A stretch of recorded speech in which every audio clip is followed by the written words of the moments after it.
नमस्कार दोस्तों।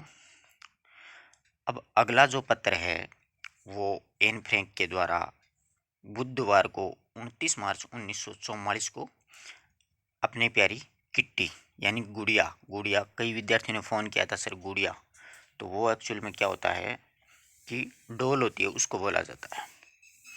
वो 29 मार्च 1944 को लिखती हैं कि कैबिनेट मिनिस्टर थे, कोई कैबिनेट मंत्री मिस्टर बोकले बोल्केस्टीन ने लंदन के डच प्रसारण में, यानी लंदन से एक रेडियो का प्रसारण हुआ था कैबिनेट मंत्री के द्वारा, बोल्केस्टीन के द्वारा प्रसारण किया गया कि युद्ध के बाद में युद्ध का जो भी वर्णन करने वाली डायरियां हैं, जो भी पत्र हैं, समाचार पत्र हैं, उनका संग्रहण किया जाएगा। तो एन कहती है कि मेरी इस डायरी का नंबर भी कभी ना कभी जरूर आएगा और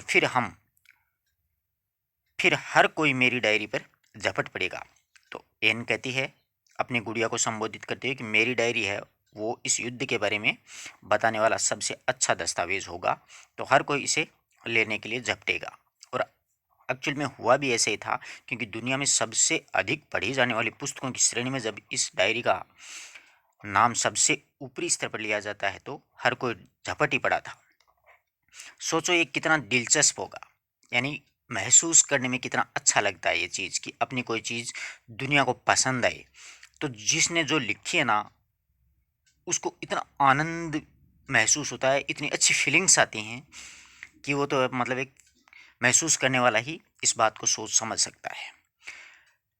जब मैं इस गुप्त एनेक्ष के बारे में छपवाऊंगी, यानी हम यहाँ पर छिपे हुए बैठे हैं, इसके बारे में जब उन लोगों को बताऊंगी, ये डायरी में छपवाऊंगी, तो उसका शीर्षक ही ऐसा होगा कि लोग इसे एक जासूसी कहानी कहेंगे, यानी एक जासूसी कहानी समझ करके इसको पढ़ेंगे। मैं सही बता रही हूँ।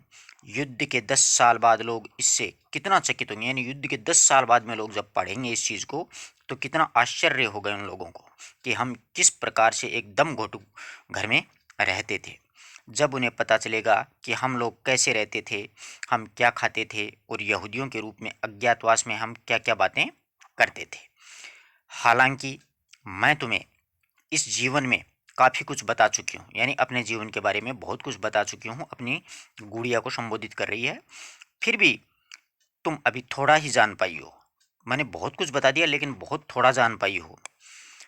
हवाई हमले के दौरान औरतों को कैसे डर जाती हैं, यानी हवाई हमले जब होते हैं, कान फाड़ने वाले हवाई जहाज़ों की जो आवाज़ होती है, हमलों की बम धमाकों की जो आवाज़ होती है, इसमें औरतें बहुत डर जाती हैं। अब देखो ना, पिछले रविवार की बात है जब 350 ब्रिटिश वायुसैनिकों ने इज्मुइडेन इज्मुइडेन पर 550 टन गोला बारूद बरसाया था। कितना? 550 टन, बहुत ज़्यादा बारूद होता है। हमारे घर ऐसे कांप रहे थे जैसे हवा में घास की पत्तियां, क्योंकि इतना बड़ा धमाका होगा तो हर कोई घर गिर जाएगा। या हमारे इन घरों में कैसी महामारियां फैल गई। देखो, बम बारूद, इनसे महामारियां बहुत ज़्यादा फैलती हैं और तुम्हें इन सब की कुछ खबर नहीं है, लेकिन इन सब के बारे में तुम्हें पता नहीं है। सब कुछ तुम्हें बताने में पूरा दिन लग जाएगा। लोगों को सब्जियां और सभी प्रकार के सामानों के लिए लाइनों में खड़े होना पड़ता है। डॉक्टर अपने मरीजों को भी नहीं देख पाते हैं क्योंकि उन्होंने पीठ मोड़ी नहीं कि उनकी कारें और मोटरसाइकिलें चुरा ली जाती हैं, यानी चोरी होना शुरू हो गई है। चोरी चकारी इतनी ज़्यादा बढ़ गई है कि डच लोगों में अंगूठी पहनने का रिवाज तक नहीं रह गया है, यानी डच लोग अंगूठी भी नहीं पहनते हैं।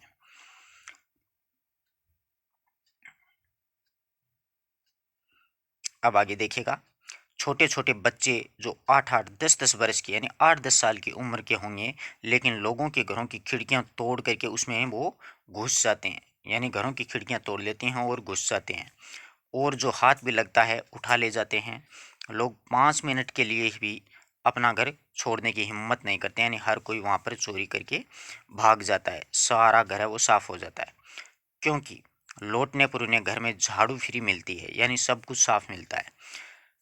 चोरी गए टाइपराइटर, ईरानी कालीनें, बिजली के से चलने वाली घड़ियाँ, कपड़े आदि को लौटाने के लिए अखबारों में इनाम के विज्ञापन आते हैं कि ये चीज़ें हमारी चोरी हो गई हैं, ये लौटा दीजिए, आपको एक निश्चित दर पर इनाम दिया जाएगा। ऐसे विज्ञापन रोज अखबारों में छपते हैं और पढ़ने को मिलते हैं। गली गली नुक्कड़ों पर लगी बिजली से जो चलने वाली घड़ियां हैं, लोग उन्हें भी उतार करके ले गए हैं। जो सार्वजनिक रूप से टेलीफोन है, उनका पुर्जा पुर्जा गायब हो चुका है, यानी सब कुछ चुरा लिया गया है, कुछ भी अवशेष नहीं बचा है। डचों की जो नैतिकता अच्छी नहीं है, डचों की ये नैतिकता अच्छी नहीं है। सब भूखे हैं। नकली कॉफ़ी को छोड़ दो तो एक हफ्ते का राशन 2 दिन भी नहीं चल पाता है, यानी राशन वगैरह भी ले जाते हैं। अभी और क्या देखना बाकी है, यानी इतना कुछ हो रहा है देश में, अब इसके बाद में और क्या देखना बाकी है। इंसान को इंसान नहीं समझा जा रहा है, पुरुषों को जर्मनी भेजा जा रहा है, बच्चे बीमार हैं या फिर भूख से बहुत ही बेहाल हैं। सब लोग फटे पुराने कपड़े और घिसे पिटे जूते पहन करके काम चला रहे हैं। ऐसी स्थिति हो गई है यहूदियों के वहाँ पर। ब्लैक मार्केट में जूते का नया तालाब अगर बंधवाते हैं अपन, तो 7.50 गिल्ड का मिलता है, इतने पैसे लगते हैं। इसके अलावा बहुत कम मोची मरम्मत का काम कर रहे हैं, यानी मोची ने मरम्मत का काम करना छोड़ दिया। यदि वे करते भी हैं तो 4 महीने इंतज़ार करना पड़ेगा। इतनी लंबी भीड़ है, इतना ज़्यादा उन पे वर्कलोड है मोचियों पे। और इस बीच जूता कब गायब हुआ कुछ भी पता नहीं चल रहा है। इसका एक लाभ ये हुआ कि खाना जितना खराब होता जा रहा है, बिक्री उतनी ही गंभीर हो रही है। सरकारी लोगों पर हमले की घटनाएं बढ़ती जा रही हैं। खाद्य कार्यालय, पुलिस अधिकारी सभी या तो अपने साथी नागरिकों की मदद कर रहे हैं या उन पर कोई आरोप लगा करके जेल में भेज देते हैं उनको। सौभाग्य से बहुत कम डच लोग हैं वो गलत पक्ष में हैं, यानी वो गलत पक्ष नहीं ले रहे हैं तुम्हारी एन। अब अंतिम पत्र बचा है एनी का, मंगलवार का 11 अप्रैल 1944, है ना। यही अंतिम पत्र है, ध्यान रखना ये पत्र हैं, ठीक है।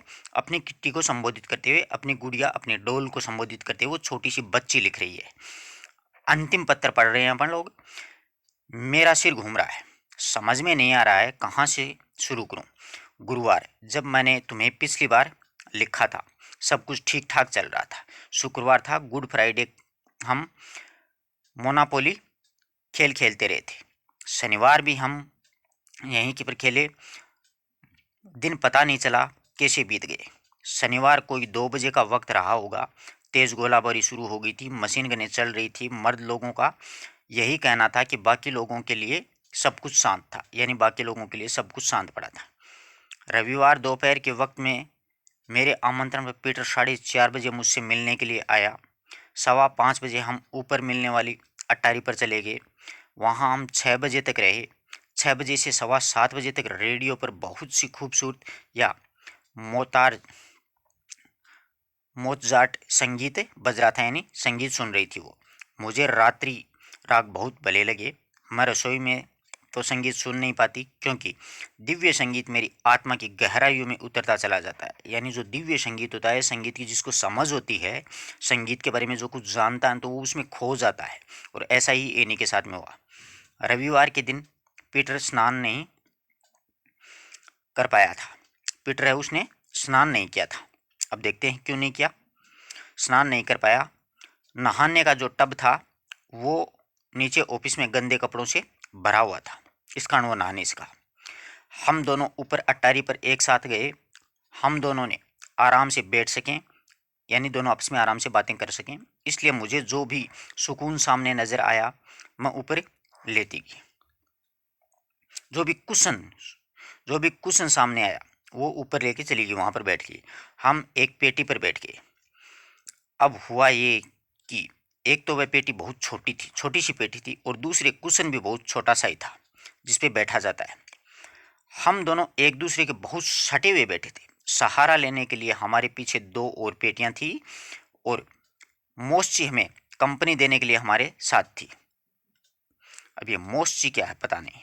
अचानक 8:45 बजे मिस्टर वानदान ने सीटी बजाई और पूछा कि हम मिस्टर डिशेल का कुशन तो नहीं ले गए, यानी मिस्टर डिशेल और रहता था ना, उसका कुशन तो नहीं ले गए। हम कूदे और कुशन लेकर के सीधे नीचे आ गए। बिल्ली और मिस्टर वानदान हमारे साथ थे। यह कुशन ही सारे झगड़े की जड़ था। यानी ये कुशन लेके गए थे ना, ये झगड़ा करवा दिया। डिशेल इसलिए खफा थे कि मैं तो तकिया उठा लाई थी और जिसे वे कुशन की तरह इस्तेमाल करते थे। उन्हें डर था कि उनके तकिए पर पिस्सू चिपक जाएंगे, कि उनका जो तकिया है उस पर पिस्सू चिपक जाएंगे। ये बहुत जोरदार डर लगा था उन्हें। उन्हें सारे घर को सिर पर उठा रखा था, क्योंकि गुस्सा कर देते। कई कई आदमी ऐसे होते हैं, कोई भी चीज़ थोड़ी सी गायब हो जाती है ना, तो इतना हड़बड़ाहट करते हैं कि पता ही नहीं दुनिया इधर से उधर हो गई। क्योंकि हम उनका कुशन उठा लाए थे। बदला लेने की नीयत से पीटर और मैंने उनके बिस्तर में 2 बड़े ब्रुश घुसेड़ दिए थे। क्योंकि बच्चे तो थे, उनको पता नहीं था कि ब्रुश घुसेड़ने से क्या होगा। अब देखते हैं मिस्टर डिशेल के साथ में क्या होता है। वो घुसेड़ दिए, लेकिन जब मिस्टर डिशेल ने तय किया कि जाकर अपने कमरे में बैठेंगे तो हमें ये ब्रुश निकाल लेने पड़े, और इस छोटे से प्रहसन यानी एक छोटा सा नाटक किया, पर हंसते हंसते हम लोटपोट हो गए। बच्चे तो थे, मजाक कर लिया, लेकिन हमारी हंसी मजाक जल्दी खत्म हो गया। 9:30 बजे पीटर ने हेलो से दरवाज़ा खटखटवाया और पापा ने कहा कि वे ज़रा ऊपर आए और उसे अंग्रेजी में एक एक कठिन वाक्य में, एक कोई ऐसा कठिन वाक्य है उसमें दिक्कत हो रही है। हिंदी नहीं आती थी, अंग्रेजी में थोड़ा हार्ड टाइट होगा बेचारों का। मुझे तो दाल में काला लगा, कि दाल में कुछ न कुछ काला है। मैंने मार्गोट से कहा, तय है पीटर ने किसी और बहाने से ये बात कही है। जिस तरीके से मर्द लोग बात कर रहे हैं, मैं शर्त लगाकर कह सकती हूँ कि कहीं पर सेंधमारी हो रही है, यानी कोई ना कोई लफड़ा जरूर है। पिताजी मिस्टर वॉनदान और पीटर पलक करके नीचे पहुंच गए। मार्गोट, माँ और मिसेज वानदान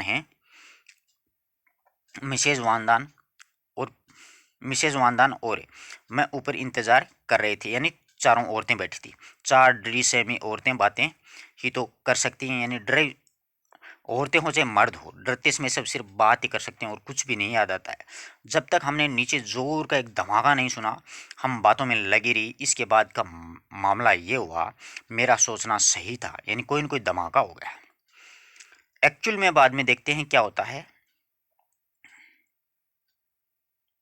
अब देखिए, उसी वक्त गोदाम में सब कुछ शांत हो गया।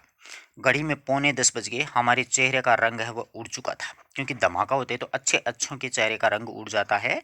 ये तो बेचारी डरी हुई 4 औरतें थी।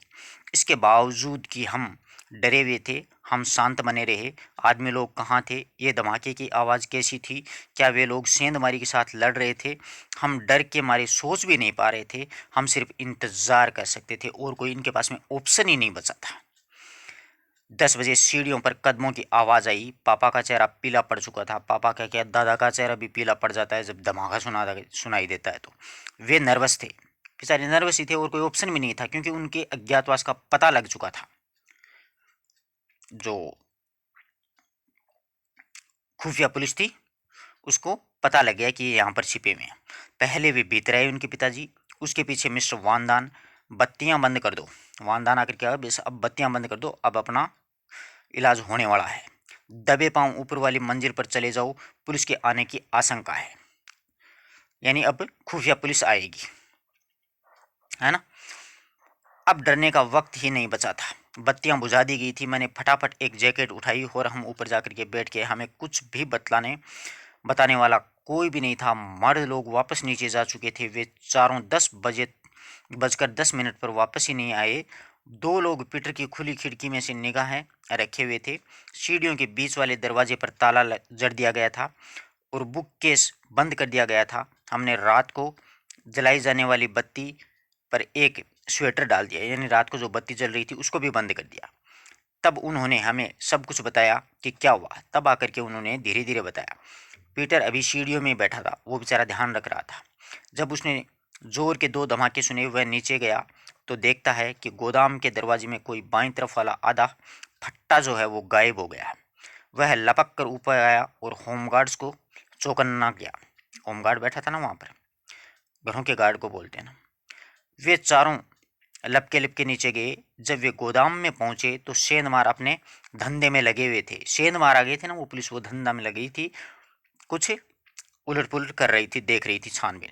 बिना सोचे समझे मिस्टर वानदान चिल्लाए, पुलिस! बाहर भागने की आवाज़ें आई। अब वानदान चिल्लाए कि पुलिस है। सेंधमार भाग गए और फट्टे को दोबारा उसी जगह लगाया गया। ताकि पुलिस को उस गैप का पता ना चल सके, उनके घर के और ऑफिस के बीच में जो गैप था ना उसका पता ना चले। लेकिन अभी एक पल भी नहीं बीता था कि फट्टा फिर से नीचे गिरा दिया गया। पुरुष लोग सेंधमानों की ढिलाई पर हैरान थे, यानी इनकी तो बहुत खतरनाक ढिठाई है, ये तो वापस फट्टा गिरा के चले गए। मिस्टर वॉन डॉन और पीटर जोनो थे गुस्से के मारे थरथराने लगे। कई बार आदमी क्या होता है, गुस्से में खुद थरथराने लग जाता है, जैसे साधारण भाषा में अगर कहें तो दूधनी छूटने लग जाती है उसको। मिस्टर वानदान के दरवाजे पर मिस्टर वानदान थे, उन्होंने दरवाजे पर एक कुल्हाड़ी का बहुत जोरदार प्रहार किया। उसके बाद सब कुछ शांत हो गया।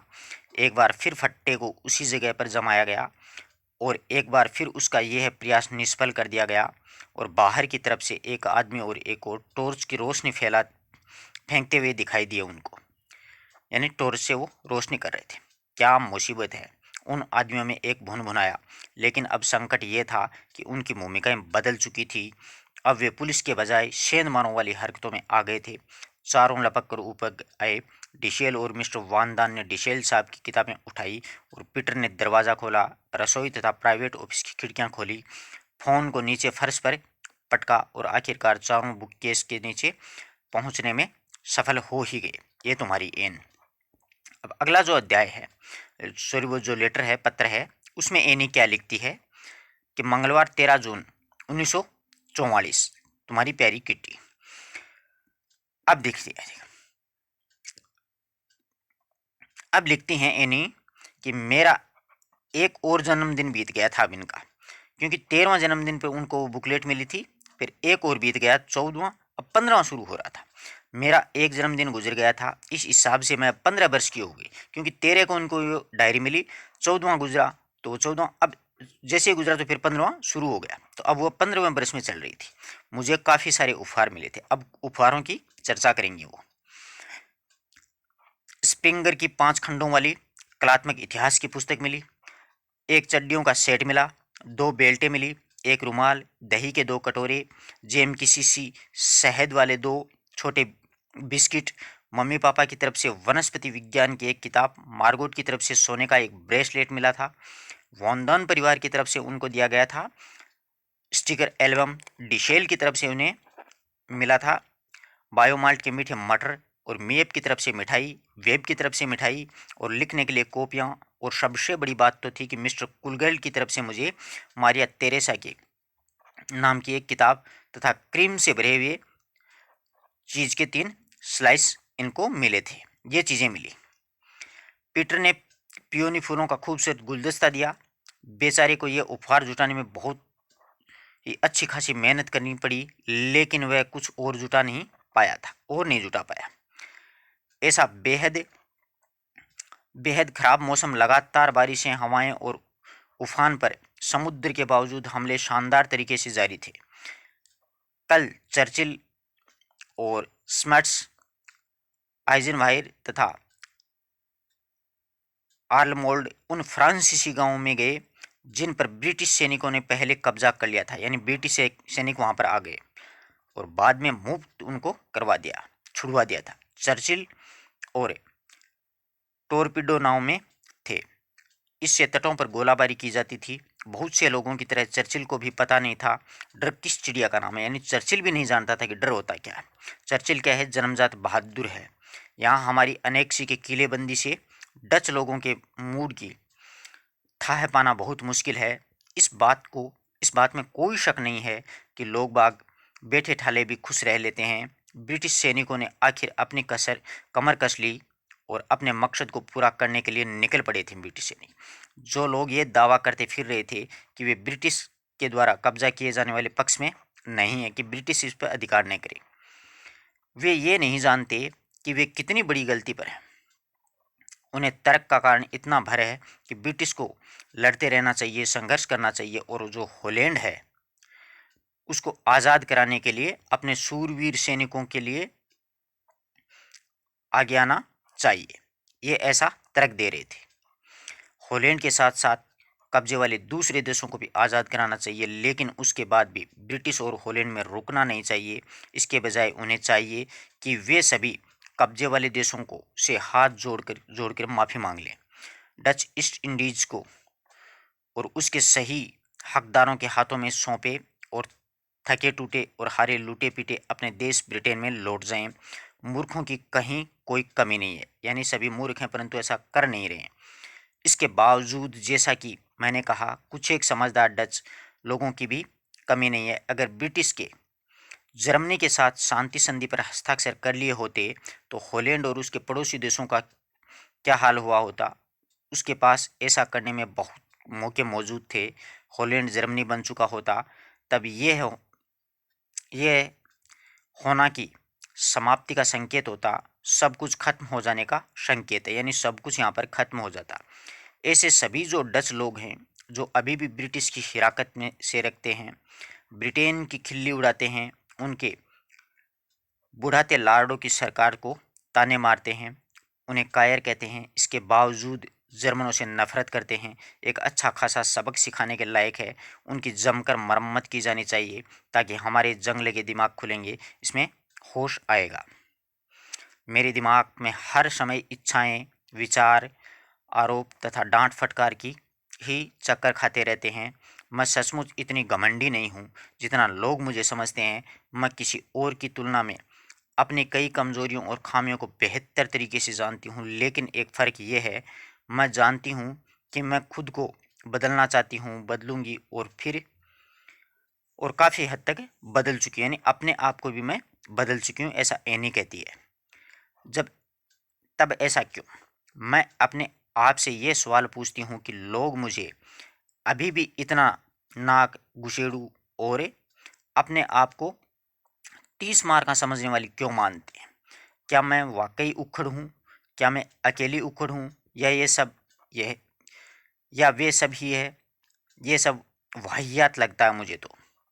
लेकिन मैं ऊपर लिखा कि आखिर वाक्य काटने वाली नहीं, ये वाक्य इतना मूर्खतापूर्ण नहीं है जितना लगता है।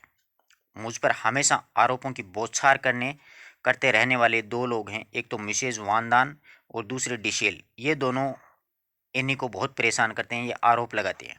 उसके बारे में सबको पता है कि वे कितने जड़बुद्धि और मूर्ख लोग हैं। उन दोनों को जड़बुद्धि और मूर्ख बताया।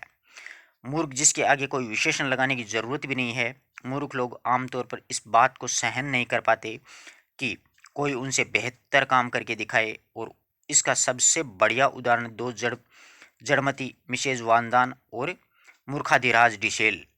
अच्छा कथन है, किनको मूर्ख बताया है? मिसेज वानदान और डिशेल को। मिसेज वानदान मुझे इसलिए मूर्ख समझती है क्योंकि मैं उनके जितनी बीमारियों की शिकार नहीं हूँ। वे मुझे उक्खड़ समझती है क्योंकि वे मुझसे ज़्यादा उक्खड़ है। वे समझती है कि मेरी पोशाकें जो हैं वो छोटी पड़ गई हैं क्योंकि उनकी पोशाकें और ज़्यादा छोटी पड़ गई हैं, और वे ये भी समझती हैं कि मैं अपने आप को कुछ ज़्यादा 30 मार का समझती हूँ क्योंकि वे उन सभी विषयों पर मुझसे भी 2 गुना ज़्यादा बोलती हैं। मिसेज वांदा, जिसके बारे में वे खाक भी नहीं जानती हैं, यानी कुछ भी जानती नहीं है, और जो विश्लेषण है, जो ज्ञान है, वो काफ़ी दे देती हैं उन विषयों पर। यह बात डिशेल पर भी फिट होती है, लेकिन मेरी प्रिय कहावत है, जहाँ आग होगी वहाँ धुआं भी होगा। अच्छा कथन आया है। ऐसा पूछा जा सकता है कि ये कथन किसका है कि जहाँ आग होगी वहाँ धुआं भी होगा? तो ये इन्हीं का है। और मुझे ये है मानने में रत्ती भर भी संकोच नहीं है कि मैं सब कुछ जानती हूँ, यानी सब कुछ ये जानती है। मेरे व्यक्तित्व के साथ सबसे मुश्किल बात यह है कि मैं किसी भी और व्यक्ति की तुलना में अपने आप को सबसे धिक्कारती हूँ। यदि माँ अपनी सलाहें देना शुरू कर देती हैं तो उनके उपदेशों की पोटली इतनी भारी हो जाती है कि मुझे डर लगने लगता है, कैसे होगी इससे मुक्ति, यानी इन चीज़ों से मैं मुक्ति कैसे प्राप्त करूँगी। जब तक एन का वही पुराना रूप सामने नहीं आ जाता है, मुझे कोई नहीं समझता। यह वाक्य मेरा हिस्सा है। बेशक लगे कि ऐसा नहीं होगा, फिर भी इसमें थोड़े से सच का अंश है। कई बार तो मैं अपने आप को प्रताड़ित करते हुए इतने गहरे में उतर जाती हूँ कि सांत्वना के 2 बोल सुनने के लिए तरस जाती हूँ कि कोई आए और मुझे उससे उबारे। काश कोई तो होता जो मेरी भावनाओं और गंभीरताओं को समझ पाता। अफसोस ऐसा व्यक्ति मुझे अब तक नहीं मिला है, इसलिए तलाश उसकी अभी भी जारी है। यानी इंसान को समझने वाला बहुत ही कम लोग मिलते हैं जीवन में। यही एना एनी कहना चाहती है। मुझे पता है तुम पीटर के बारे में सोच कर हैरान हो रही हो नहीं क्या किट्टी? मैं जानती हूँ कि यह सच है कि पीटर मुझे प्यार करता है। यानी पीटर जो था वो उनसे प्यार करता है, गर्लफ्रेंड की तरह नहीं बल्कि एक दोस्त की तरह प्रेम करता है। उसका स्नेह दिन ब दिन बढ़ता ही जा रहा है, लेकिन कई बार कोई रहस्यमय ताकत हम दोनों को पीछे की तरह खींचती है। कोई ना कोई ऐसी शक्ति है जो हम दोनों को मिलने नहीं देती है। नहीं जानती कि वह कौन सी शक्ति है। बच्ची है, वो नहीं समझ सकती इस चीज़ को। कई बार मैं सोचती हूँ कि मैं उनके पीछे जिस तरह से प्रेम दीवानी बनी रहती हूँ उसे बढ़ा चढ़ा कर बता रही हूँ, लेकिन ये सच नहीं है। इसका कारण यह है कि अगर मैं उसके कमरे में 1-2 दिन के लिए न जा पाऊँ तो मेरी बुरी हालत हो जाती है। इतनी तड़प होती है मन में एनी को पीटर से मिलने के लिए। मैं उनके लिए तड़पने लगती हूँ। पीटर अच्छा है और भला लड़का है, लेकिन उसने मुझे कई तरह से निराश किया है। धर्म के प्रति उसकी नफ़रत, खाने के बारे में उसका बातें करना और इस तरह की और कई बातें मैं बिल्कुल पसंद नहीं करती हूँ। हाँ, अक्सर में दोनों के विचार ज़रूर मिलते हैं, परंतु यहाँ पर कहीं न कहीं वो विचार एक दूसरे से टकरा जाते हैं, तो वो दोनों एक दूसरे से मिल नहीं पाते हैं, अलग हो जाते हैं। और इसके बावजूद वो आगे क्या कहती है? इसके बावजूद भी, हाँ, अब देखिए, इसके बावजूद मुझे यकीन है कि हमने जो वायदा किया है कि हम कभी झगड़ेंगे नहीं, हम उस पर हमेशा टिके रहेंगे। यानी दोनों दोस्त हैं, एक दूसरे से लड़ाई दंगा नहीं करेंगे। पीटर शांतिप्रिय, सहनशील और बेहद सहज आत्मिक व्यक्ति है।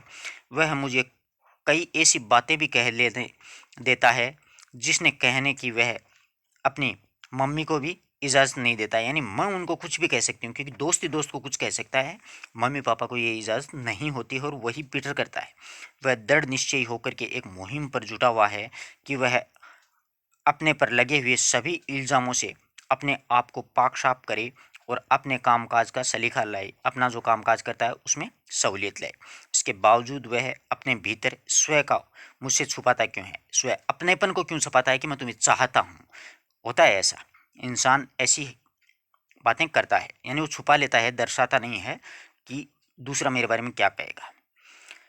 और मुझे कभी इस बात की अनुमति नहीं देता है कि मैं उसकी उसमें झांकूं, यानी और ज़्यादा उसके बारे में पता करूं।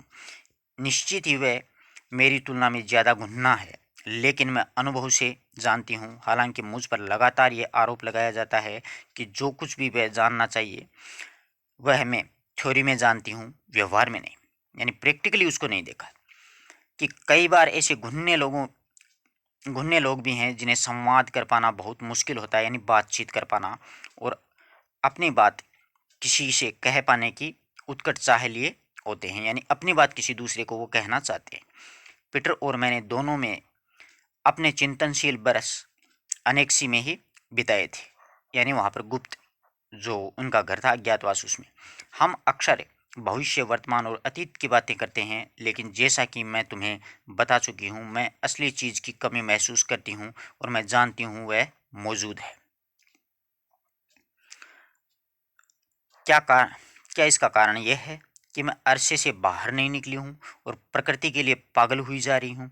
मैं उस वक्त को याद करती हूँ जब नीला आसमान, पक्षियों की चहचहाने की आवाज़, चांदनी और खिलती हुई कलियाँ, इन सब चीज़ों ने मुझे कभी भी अपने जादू से बांधा नहीं होता। यानी इन सभी की मैं कायल थी।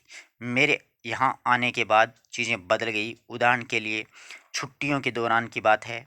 बेहद गर्मी थी। मैं रात के 11:30 बजे एक ज़बरदस्ती आंखें खोले बैठ रही थी ताकि मैं अपने अकेले के बूते पर अच्छी तरह चांद को देख सकूं।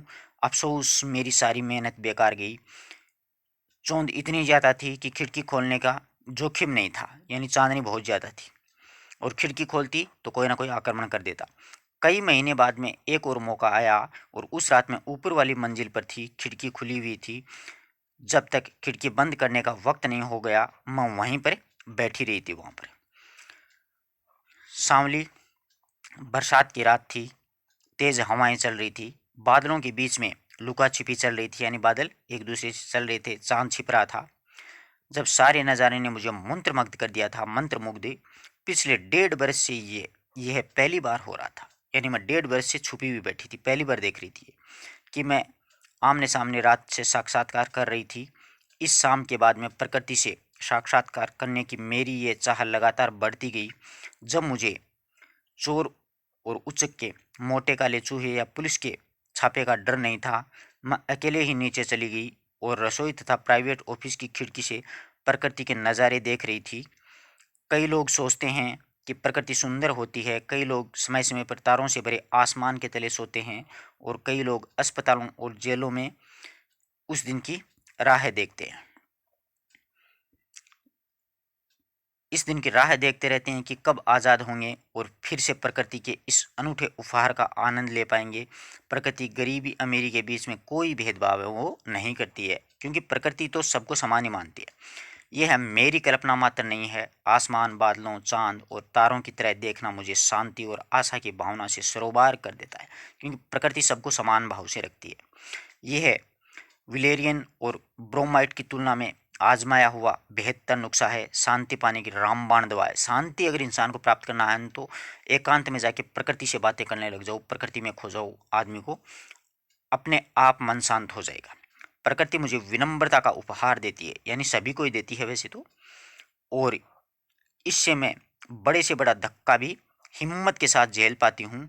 लेकिन किस्मत का लिखा यही है, कुछ एक दुर्लभ अवसरों को छोड़ करके मैं मेल के कीचट हुए खिड़कियों में और सूखे गंदे पर्दों से प्रकृति को बहुत ही कम निहार पाती हूँ। इस तरह से देखने में आनंद लेने की सारी भावनाएं ही मर जाती हैं, और प्रकृति ही तो एक ऐसा वरदान है जिसका कोई सानी नहीं है, यानी जिसके बराबर कोई दूसरा नहीं है। प्रकृति के बराबर कोई दूसरा उपमा नहीं है। कई प्रश्नों में से एक प्रश्न जो मुझे अक्सर परेशान करता रहता है और अभी भी समझा जाता है, यह कह देना बहुत ही आसान है कि ये गलत है, लेकिन मेरे लिए इतना ही काफ़ी नहीं है। मैं इस विराट न्याय के कारण को जानना चाहती हूँ।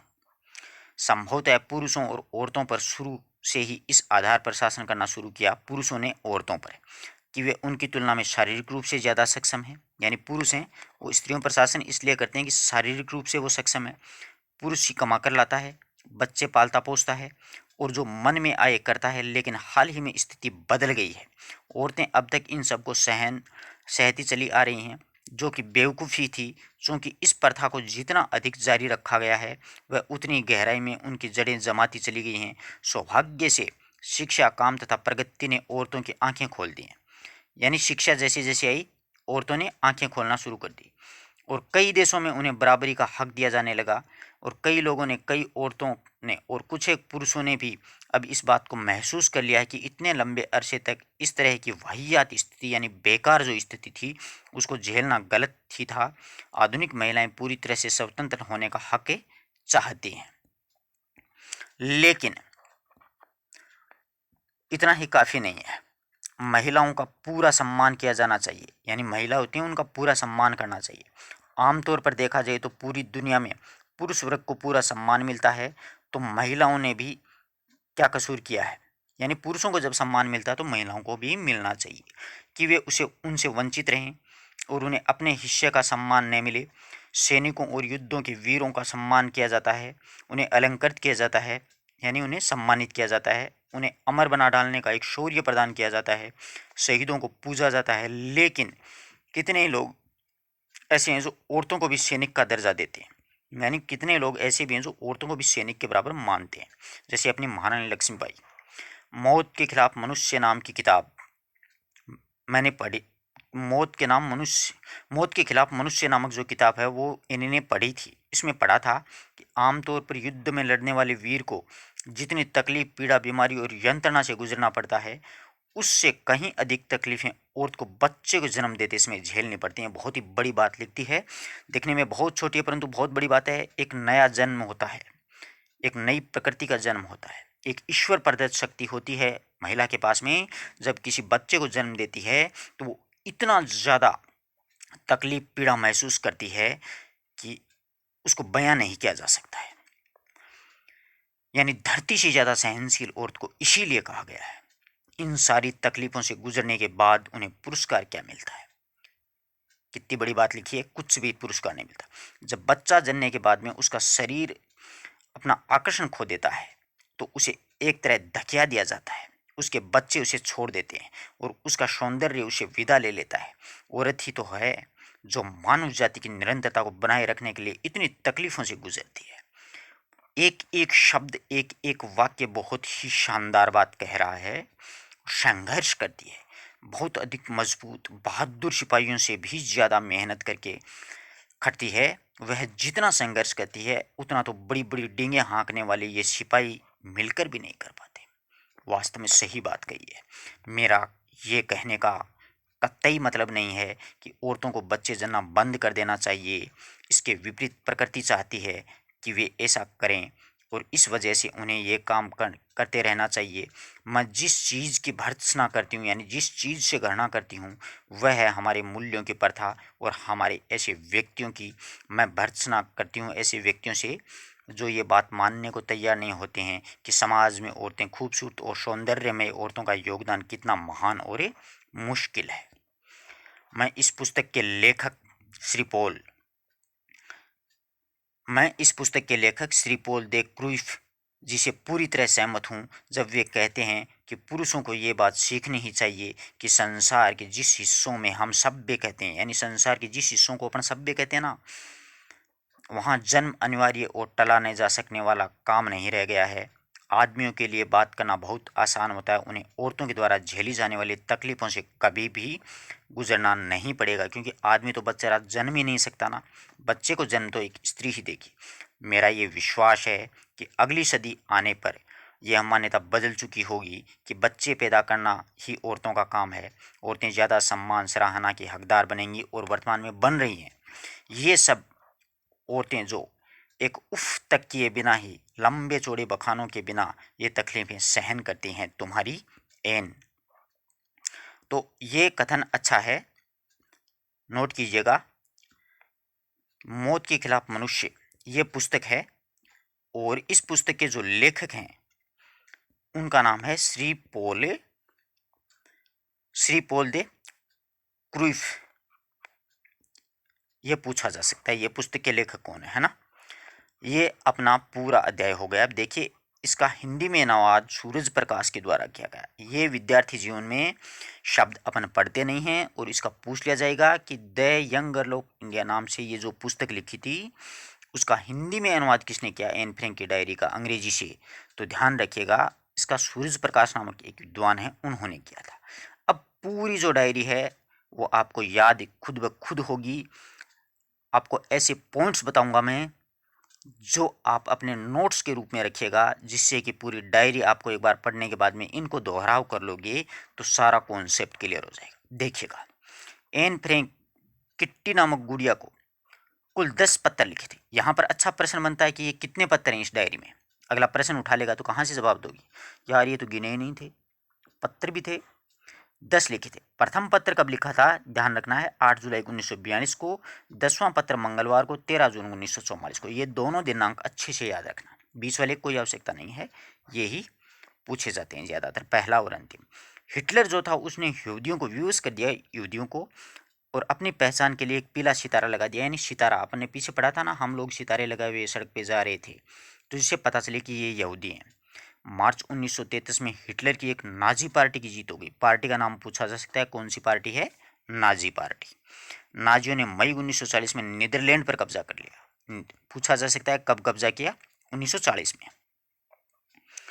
फ्रैंक को सफ़ेद और लाल कपड़े की जिल्द वाली डायरी किस जन्मदिन पर मिली थी, 13वें जन्मदिन पर 12 जून 1942 को उपहार में मिली थी। कौन सा जन्मदिन था, 13वां। इस डायरी का आखिरी हिस्सा 1 अगस्त 1944 को लिखा गया। इसके 3 दिन बाद ही एन फ्रैंक पुलिस के हत्या है वो चढ़ गई। गेस्टापो जो कि खुफिया पुलिस थी उसके। 2 मित्र परिवारों के 4 सदस्यों ओटो फ्रैंक के ऑफिस में कुल 8 सदस्य रहते थे। कितने सदस्य, 8 सदस्य। ऐसे छोटे छोटे प्रश्न परीक्षा में पूछे जाते हैं। लेकिन हिटलर की खुफिया पुलिस गेस्टापो ने इन सबको पकड़ करके यातना गृह में डाल दिया था। मिस्टर वानदान ओटो फ्रैंक के दोस्त एवं बिजनेस पार्टनर थे। ये मिस्टर वानदान ओटो फ्रैंक थे, एनी के पिता। रविवार को एएसएस के बुलावे का नोटिस किसके लिए आया था, मार्गोट के लिए, एनी की बड़ी बहन के लिए। मौत के खिलाफ मनुष्य पुस्तक के लेखक पॉल दे क्रूज ने लिखी थी। अच्छे कथन है, सारे के सारे परीक्षा उपयोगी कथन है, महत्वपूर्ण कथन है, नोट लीजिएगा एक एक को। अज्ञातवास के दौरान 1000 गिल्ड का नोट अवैध घोषित कर दिया। कितने गिल्ड का नोट? 1000 गिल्ड का। जैसे अपने मोदी जी ने किया था ना 500 और 1000 का, ठीक ऐसे ही। एन फ्रैंक की प्रिय कहावत है, जहां आग होगी वहां धुआं भी होगा। ऐसे ही कथन आएंगे परीक्षा में। मौत के खिलाफ पुस्तक के लेखक श्री पॉल दे क्रूज, जिन्होंने औरतों के अधिकारों की बात की थी। तो पूछा जा सकता है कि औरतों के अधिकारों की बात एन फ्रैंक की डायरी में किसने की? तो लेखक श्री पॉल दे क्रूज ने की थी। अब देखो 10 पत्र हैं, 10 का सारांश पढ़ेंगे अपन। पहला 8 जुलाई 1942 को लिखा गया था। एन फ्रैंक, ऊपर वाला कमरा, इसमें 30 वर्ष के विधुर मिस्टर गोल्ड शिमडट को किराए पर दे रखा था। और मियप 1933 को ऑटो फ्रैंक के ऑफिस में काम करती थी। उसके पति जॉन ऑटो के दोस्त थे। जब फ्रैंक परिवार अज्ञातवास में गए तब केवल बिल्ली का नाम भी पूछा जा सकता है, मुतरजे था, वो पड़ोसियों के पास छोड़ दी। बिल्ली पड़ोसियों के पास छोड़ के गए थे ना, अपन पहला परिच्छेद पढ़ा था, पहला पत्र पढ़ा था, तब आई थी ये बातें। पिछला वीडियो देखिएगा आप लोग। दूसरा पत्र 9 जुलाई 1942 को शुरू होता है। इस पत्र को छिपाने वाले स्थान का वर्णन, यानी वो कहाँ पर छिपे थे, छिपने वाले स्थान का।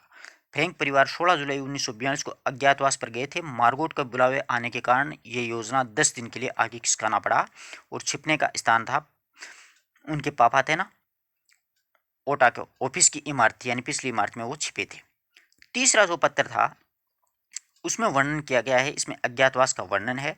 और ऑटो फ्रैंक और एन फ्रैंक ने इमारत की सफाई का कार्य है वो किया था, यानी दोनों बाप बेटी कार्य करते हैं, फर्श को रगड़ रगड़ के साफ करते हैं। माँ और मार्गोट है उनकी, वो थकान के कारण, बेहाल के कारण वो ऐसे ही सो जाती हैं। चौथा जो पत्र है वो 28 नवंबर 1942 को था। राशन खर्च और साथियों के व्यवहार के बारे में वर्णन था। मिस्टर डिशेल अच्छे खासे चुगलखोर थे, ये बातें हुई थी। पांचवें पत्र 19 मार्च 1943 की चर्चा हुई थी। मिस्टर डिशेल जो थे वो ड्रिल मशीन लाने और रेडियो पर घायल सैनिकों के से हिटलर से जो बातचीत का वर्णन था वो था, अभी 1 घंटा ही हुआ है कि हमारी खुशी निराशा में बदल गई, क्योंकि टर्की युद्ध में हासिल नहीं हो रहा था, नहीं हुआ। और टर्की जो था वो इंग्लैंड के पक्ष में हो गया था। 1000 गिल्ड की मुद्रा को अवैध घोषित कर दिया, 500 गिल्ड भी अवैध कर दिया था। और हिटलर को सैनिकों से बात करते हुए रेडियो पर सुना था। और हेनरिक सापेन सैनिक स्टानिलग्राद में घायल हो गया था। छठा जो पत्र था वो 23 जनवरी 1944 शुक्रवार को शुरू हुआ था। इसमें राजसी परिवार की वंशावली, स्वयं की केस सज्जा का वर्णन किया गया है। मिस्टर कुलगर्ल सोमवार को फ्रैंक के लिए सिनेमा एंड थिएटर के प्रति लाए थे, यानी उनके लिए वो पत्रिका लाए थे। सातवें पत्र में 28 जनवरी 1944 बुधवार की बात है कि प्रतिरोधी दल जैसे नीदरलैंड यहूदियों की मदद करते हैं और उनके नकली कार्ड बनाते हैं। और हिलवरसम के नए राशन कार्ड बांटे जाएं ताकि अज्ञातवास के लोगों को राशन खरीदने में सुविधा हो। यदि राशन कार्ड ना हो तो एक कार्ड के लिए 60 गिल्ड देने पड़ते हैं, एक कार्ड बनवाने के लिए 60 गिल्ड मिलेंगे। आठवें पत्र है 29 मार्च 1944 बुधवार को लिखा है कि कैबिनेट मंत्री बोल के स्टीन लंदन में डच प्रशासन ने कहा है कि युद्ध के बाद में डायरियों और पत्रों का संग्रहण किया जाएगा। अभी पढ़ा अपन ने इसी वीडियो में, सब भूखे हैं, संग्रहण किया जाएगा। 350 ब्रिटिश वायुयानों ने इज़्मेइडेन पर 550 टन गोला बारूद बरसाया। और डचों की नैतिकता अच्छी नहीं है, सब भूखे हैं, एक हफ्ते से राशन 2 दिन भी नहीं चलता है। ब्लैक मार्केट में जूतों का नया तला 7.50 गिल्ड में मिलता है। पुरुषों को जर्मनी भेजा जा रहा है। ये सारी बातें अपन ने पढ़ी हैं।